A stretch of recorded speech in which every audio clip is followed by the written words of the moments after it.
दोस्तों आज की इस वीडियो में बात करेंगे कि अगर आपके घर के सॉकेट में दोनों साइड करंट आ रहा है, टेस्टर लगाने पर दोनों साइड न्यूट्रल में भी टेस्टर ग्लो कर जा रहा है, तो ये समस्या डेंजरस हो सकती है। जितना करंट का झटका जो फेस से लगता है उससे कहीं ज़्यादा इलेक्ट्रिक शॉक न्यूट्रल में करंट आने से लग सकता है, जो कि बहुत ही डेंजरस है। ये समस्या मैंने बहुत जगह ठीक की है और आप भी कर सकते हैं, लेकिन अगर आप इस वीडियो को अधूरा देखेंगे, ये समस्या ठीक करने लगेंगे तो फ़ायदे की जगह नुकसान भी हो सकता है। तो वीडियो के हर एक पॉइंट को मिस मत कीजिए, पूरा देखिए। अगर कंसेप्ट क्लियर होगा तो तभी आपको फ़ायदा होगा। दोस्तों हमारे घर में जो सप्लाई आती है वो फेज़ से आती है और न्यूट्रल वायर के माध्यम से अर्थ में जाकर डिस्चार्ज हो जाती है। करंट हायर पोटेंशियल से लोअर पोटेंशियल की तरफ फ्लो करता है। फेज़ हायर पोटेंशियल है, न्यूट्रल लोअर पोटेंशियल यानी जीरो पोटेंशियल। फेज़ और न्यूट्रल के बीच कोई इलेक्ट्रिकल अप्लायंस लगाते हैं तब करंट फेज़ से उस अप्लायंस से होता हुआ न्यूट्रल में डिस्चार्ज हो जाता है। क्योंकि ये न्यूट्रल वायर हमारे घर से होकर लोकल एरिया के ट्रांसफार्मर के माध्यम से अर्थ में ग्राउंड किया जाता है, यानी गाड़ दिया जाता है, जैसा डायग्राम में देख रहे हैं। तो इस तरह सर्किट पूरा होता है। बिना न्यूट्रल के करंट अप्लायंस का डिस्चार्ज नहीं हो पाएगा। अब एक एक्सपेरिमेंट देख लेते हैं। अब इस एक्सपेरिमेंट क्या करते हैं कि बल्ब का वायर फेज़ में जोड़ देते हैं, जिसमें फेज़ आ रहा है वहाँ पे, दूसरा न्यूट्रल में नहीं जोड़ते। अब जिस वायर को न्यूट्रल में नहीं जोड़ा उस पर टेस्टर से चेक करेंगे तो टेस्टर का बल्ब ग्लो करेगा, यानी करंट आ रहा है। वहीं अगर मैंने इस वायर में रेजिस्टेंस लगा देता हूँ और रेजिस्टेंस लगाकर न्यूट्रल में वायर कनेक्ट करता हूँ तो बल्ब जल जाएगा, लेकिन उतनी इंटेंसिटी से नहीं जलेगा, क्योंकि कम वोल्टेज बल्ब को मिल रहा है। उस रेजिस्टेंस की वजह से बल्ब का करंट आसानी से न्यूट्रल में डिस्चार्ज नहीं हो पा रहा है। और ऐसे में अगर रेजिस्टेंस और बल्ब के बीच टेस्टर से चेक करोगे तो टेस्टर का बल्ब ग्लो करेगा। इस जगह पे अगर चेक करोगे तो ग्लो करेगा, क्योंकि करंट रेजिस्टेंस के कारण न्यूट्रल में आसानी से डिस्चार्ज नहीं हो पा रहा है। इसीलिए अगर उसे दूसरा कोई रास्ता मिल जाए अर्थ में डिस्चार्ज होने के लिए तो वो डिस्चार्ज होने की कोशिश करता है। तो जब हम टेस्टर लगाते हैं तो टेस्टर का बल्ब ग्लो कर जाता है इस कंडीशन में। तो इस कंसेप्ट को समझिए कि इसी कंसेप्ट से आपको समझ में आएगा आपके घर के न्यूट्रल के सॉकेट में करंट क्यों आ रहा है, कैसे समझना है। ये प्रॉब्लम घर के अंदर से हो सकती है या घर के बाहर से। सबसे पहले देखते हैं घर के बाहर से कैसे। अब ये जो न्यूट्रल वायर हमारा घर से पोल से होते हुए लोकल एरिया के ट्रांसफार्मर तक जाता है और उसके माध्यम से अर्थ में ग्राउंड कर देते हैं, क्योंकि अर्थ का पोटेंशियल जीरो होता है। जितना भी करंट दें पोटेंशियल चेंज नहीं होता, तो इजीली डिस्चार्ज हो जाता है अर्थ में कितना भी करंट। अगर ये न्यूट्रल वायर आपके घर से ट्रांसफार्मर तक कहीं भी बीच में टूट जाए तब भी आपके घर के सॉकेट के न्यूट्रल में करंट आएगा, क्योंकि जब ये वायर बीच में कहीं पर भी टूट जाएगी तो करंट अर्थ में डिस्चार्ज नहीं हो पाएगा और उस एरिया में जितने भी घर हैं उस फेज से कनेक्टेड हैं तो सबके घर में न्यूट्रल में करंट आएगा और जितने भी अप्लायंस उस एरिया में कनेक्टेड है उन सब का करंट अर्थ में डिस्चार्ज नहीं हो पाएगा। और ऐसे में सब अप्लायंस के रिटर्निंग करंट को अर्थ में जाने के लिए रास्ता नहीं मिलेगा। ऐसी कंडीशन में गलती से भी न्यूट्रल वायर टच नहीं होना चाहिए, क्योंकि करंट को कहीं से भी अर्थ में जाने के लिए, डिस्चार्ज होने के लिए रास्ता नहीं मिल पा रहा है। और ऐसे में न्यूट्रल वायर छू जाए तो उस एरिया के जितने भी उपकरण कनेक्टेड है उन सब का करंट उस व्यक्ति से अर्थ में डिस्चार्ज होने की कोशिश करेगा। अब ये करंट एक अप्लायंस का तो है नहीं, ऐसी कंडीशन में करंट बहुत ज़्यादा होगी, जो कि बहुत ज़्यादा खतरनाक हो सकती है। अब ये जो समस्या है तब खतरनाक हो सकती है, इसका ये पॉइंट मैंने आगे बताया कि क्यों खतरनाक होगी। अब दूसरी कंडीशन देख लेते हैं। ये न्यूट्रल वायर लोकल एरिया के ट्रांसफार्मर तक, इस वायर में बहुत सारे जॉइंट्स होते हैं, लोकल एरिया के ट्रांसफार्मर तक पहुँचते पहुँचते कनेक्टर होते हैं। तो उन कनेक्टर्स में होता क्या है, कई बार कनेक्शन लूज हो जाता है पोल में या ट्रांसफार्मर साइड में, तब भी करंट आसानी से अर्थ में डिस्चार्ज नहीं होगा। और समय के साथ इन कनेक्टर्स में जहाँ जॉइंट है कोरोजन या कार्बन जमा हो जाता है तो करंट को साफ रास्ता नहीं मिलता। तो उस समय भी लो रेजिस्टेंस पाथ ना मिलने के कारण उस वायर का रेजिस्टेंस बढ़ जाता है। तो ऐसे में यही कहूँगा, कनेक्टर की जगह से कोरोजन या कनेक्शन लूज होना और कार्बन के कारण न्यूट्रल वायर का रेजिस्टेंस बढ़ गया है। और रेजिस्टेंस बढ़ने पर न्यूट्रल वायर का रिटर्निंग करंट आसानी से अर्थ में डिस्चार्ज नहीं हो पाएगा, तब भी घर के सॉकेट के न्यूट्रल में करंट आएगा। टेस्टर से चेक करने पर बल्ब ग्लो होगा। तो ये समस्या भी खतरनाक हो सकती है। इस समस्या में वैसे ही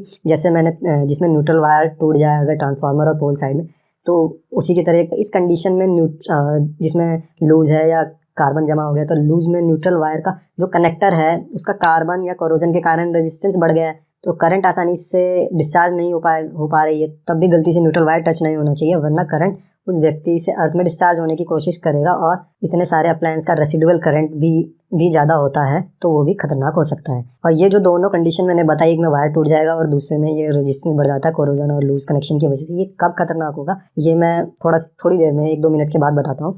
अब देख लेते हैं कि इस समस्या को आप पता कैसे करेंगे कि ये एक समस्या बाहर की है। तो करना क्या है, न्यूट्रल वायर का रेजिस्टेंस बढ़ने पर घर में वोल्टेज भी कम आने लगता है। जैसे 230 वोल्टेज आता है तो 180-160 आएगा, तो मतलब वोल्टेज ड्रॉप की समस्या दिखेगी। अब इन दोनों कंडीशन को आप कैसे चेक करेंगे, कैसे पता करेंगे कि समस्या बाहर से है? बस आपको अपनी मेन एमसीबी को ऑफ कर देना है। फिर जो वायर मीटर से और मेन एमसीबी के बीच में है, वहाँ एमसीबी में न्यूट्रल वायर होगी, उसमें टेस्टर लगाकर चेक करना है। अगर टेस्टर का बल्ब ग्लो कर रहा है तो ये समस्या बाहर से है। अगर टेस्टर का बल्ब नहीं ग्लो करता तो ये समस्या आपके घर से हो सकती है।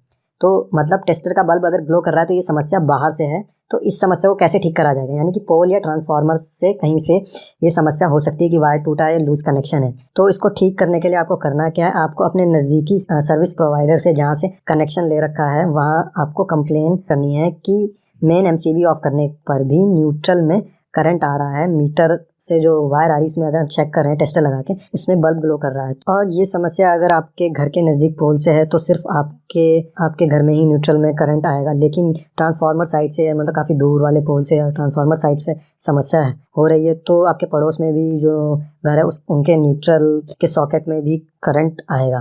तो दोस्तों कंप्लेन करने के बाद वो ये समस्या वो खुद आकर ठीक कर देंगे। अब मैंने ये जो कंडीशन बताई थी खतरनाक कब हो सकती है, जो 2 कंडीशन है न्यूट्रल अगर टच हो जाए। दोस्तों ये समस्या अगर ट्रांसफार्मर और पोल से है तो खतरनाक जब ज़्यादा होती है जब न्यूट्रल में वोल्टेज ज़्यादा आ रहा हो। अगर मल्टीमीटर से चेक करना है न्यूट्रल का जो वोल्टेज है, कैसे चेक करेंगे? जो हमारा अर्थिंग वाला सॉकेट होता है वो लोकली घर में उसको अर्थ में गाड़ देते हैं। तो क्या करना, मल्टीमीटर को AC वोल्टेज पे सेट कर देना। तो अब न्यूट्रल के सॉकेट में और अर्थिंग के सॉकेट में मल्टीमीटर के दोनों प्रोब को कनेक्ट करना। अगर वोल्टेज लगभग 1 या 2 इससे कम ही दिखा रहा है तो समझिए कि वोल्टेज ठीक है, ये नॉर्मल है कि इतना वोल्टेज आ ही जाता है रेसिडुअल करंट का। लेकिन 1 या 2 वोल्टेज से ज़्यादा अगर वोल्टेज दिखा रहा है तब ये कंडीशन खतरनाक है। तब ये जो वोल्टेज ज़्यादा है तब ये वोल्टेज खतरनाक हो सकता है। पहले की जो 2 कंडीशन मैंने बताई हैं, तो कम वोल्टेज है 1-2 तो वो डेंजरस नहीं होगा। तो इस चीज़ को चेक कर लेना है। यहाँ तक तो बात हो गई कि बाहर की समस्या की वजह से, यानी कि ट्रांसफार्मर पोल साइड से न्यूट्रल वायर में प्रॉब्लम करंट आ रहा है। लेकिन अगर ये समस्या घर के अंदर से ही है तो उसको कैसे खुद ठीक कर सकते हैं? क्या करना है, मेन एमसीबी को ऑफ कर दीजिए। अब मीटर और एमसीबी के बीच में जो न्यूट्रल वायर को टेस्टर से चेक करेंगे तो टेस्टर अगर ग्लो नहीं करेगा तो इसका मतलब ये है कि ये समस्या बाहर से नहीं है, ये अंदर से है। दोस्तों अब क्या करना है, अब आपको मेन एमसीबी ऑन कर देनी है और जितने भी आपके घर में इलेक्ट्रिकल अप्लायंस हैं उनको डिस्कनेक्ट कर देना, उनके स्विच को ऑफ कर देना है। और वहीं अगर आपके बोर्ड में इंडिकेटर लगा है, इंडिकेटर भी आपको डिस्कनेक्ट करना पड़ेगा क्योंकि वो फेज से न्यूट्रल में करंट को ट्रांसफ़र ज़रूर करेगा, क्योंकि वो भी एक छोटा सा इलेक्ट्रिकल अप्लायंस ही तो है।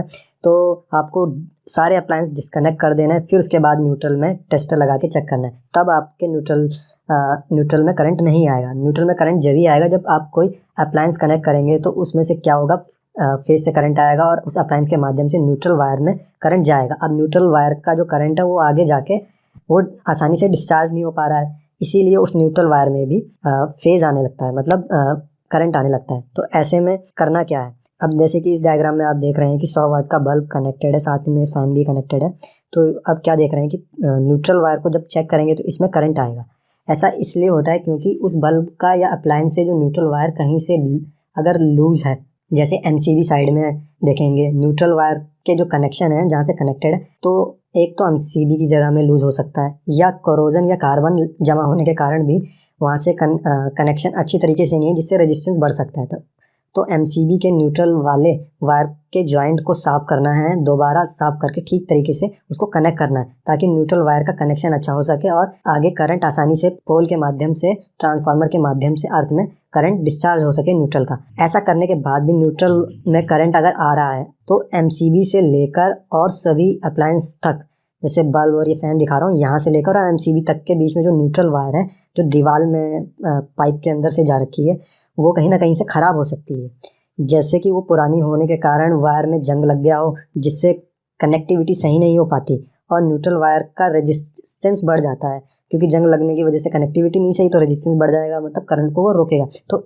तो इस समस्या को कैसे चेक करें, तो क्या करना है, पहले मेन एमसीबी ऑफ कर देनी है, मेन सप्लाई को काट देना है। अब एक वायर अलग से लेनी है और एमसीबी के न्यूट्रल में कनेक्ट करनी है, और जहाँ सॉकेट में न्यूट्रल में करंट आ रहा है वहाँ तक ये वायर लंबी होनी चाहिए, तो वहाँ तक ये वायर उतनी लंबी होनी चाहिए। और मल्टीमीटर के माध्यम से अब इस कंप्लीट न्यूट्रल वायर का रेजिस्टेंस चेक करना है। मल्टीमीटर को रेजिस्टेंस पर सेट कर देना है उसकी सबसे कम रेटिंग में, ओम में। अब मल्टीमीटर का एक प्रोब इस वायर पे लगाना है जो एमसीबी से कनेक्ट करिए, और दूसरा सॉकेट के न्यूट्रल में लगा देनी है। तो जब न्यूट्रल में लगाएंगे तो इस पूरी कंप्लीट वायर का रेजिस्टेंस शो करेगा।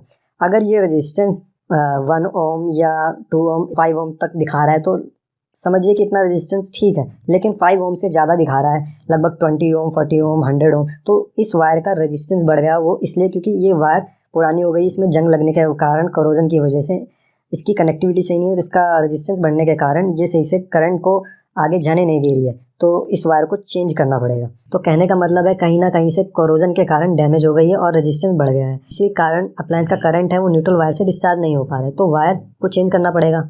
ये तो दोस्तों बात हो गई एक रूम की। अगर ऐसा भी हो सकता है कि आपके घर में किसी एक रूम में वहाँ के सॉकेट के न्यूट्रल में करंट आ रहा हो, बाकी रूम में ना आ रहा हो, तो ऐसे में क्या करेंगे? न्यूट्रल में अगर करंट आ रहा है तो मेन एमसीबी के कनेक्शन, जो न्यूट्रल का कनेक्शन है, अगर वो लूज़ है या उसमें करोजन हो गया या कार्बन जमा हो गया है तो उसको साफ़ कीजिए, एक बार सही से साफ़ करके कनेक्ट कीजिए। और मेन एमसीबी से न्यूट्रल हर कमरे के लिए डिस्ट्रीब्यूट करने के लिए कॉमन मेटल की पत्ती होती है, वहाँ से अलग अलग रूम के न्यूट्रल देते हैं, तो वहाँ पे भी जॉइंट होता है, तो वहाँ का जॉइंट भी आप चेक कीजिए कि वहाँ कोरोजन तो नहीं लगा, तो उस पत्ती में भी जंग लग सकता है, कार्बन जमा हो सकता है, तो वहाँ पे भी कनेक्शन लूज़ हो सकता है, तो उसको भी ठीक करना है। वहीं मेन एमसीबी से हर रूम के लिए भी एमसीबी होती हैं, अलग अलग रूम के लिए अलग अलग एमसीबी होती है, तो वहाँ पे भी तब अगर उस रूम के सॉकेट में न्यूट्रल में अगर करंट आ रहा है तो उस रूम के एमसीबी के न्यूट्रल कनेक्शन को भी साफ़ करना है, कहीं लूज़ तो नहीं है, कार्बन तो नहीं जमा हो गया है। इसके बाद भी उस रूम में न्यूट्रल में करंट आ रहा है तो उसमें फिर दूसरी कंडीशन है, उस रूम की एमसीबी से और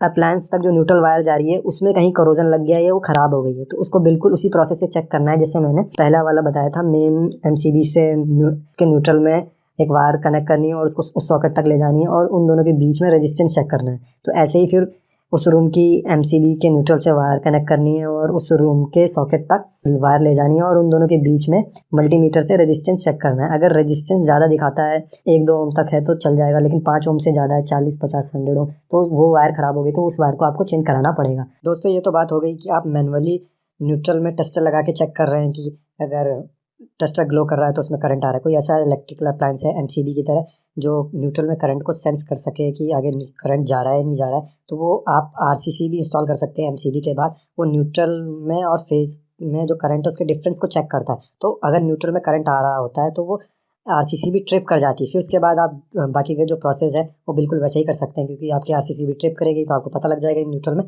करंट आ रहा है। एक बात और जोड़ना चाहूँगा कि घर में न्यूट्रल कहीं से लूज़ कनेक्शन एमसीबी में या कहीं जंग लग गया है या वायर का इंटरनल रेजिस्टेंस हाई हो रहा है पुरानी होने के कारण, तो उसमें कनेक्टिविटी नहीं हो पाएगी, और कनेक्टिविटी जब नहीं होगी तो करंट आसानी से डिस्चार्ज नहीं होगा। ऐसी कंडीशन में भी आपके घर में वोल्टेज कम दिखाएगा, लगभग 220 वोल्टेज आता है, वो 180, 150 तक वोल्टेज दिखाएगा, क्योंकि करंट आसानी से अर्थ में डिस्चार्ज नहीं हो पाता। तो दोस्तों मैंने आपको पूरा कंसेप्ट समझाने की कोशिश की। अगर आपको कंसेप्ट बिल्कुल समझ में आ गया हो तो इस नॉलेज से आप इस प्रॉब्लम को सही कर सकते हैं। और अगर आपको ये वीडियो अच्छा लगा हो तो हमें कमेंट करके बताइए, और अगर कुछ खामी रह गई तो तब भी हमें बता सकते हैं। और वीडियो अगर अच्छा लगा हो तो लाइक और शेयर कीजिए, और ऐसे ही वीडियो देखने के लिए हमारे चैनल को सब्सक्राइब कीजिए, और वीडियो देखने के लिए धन्यवाद।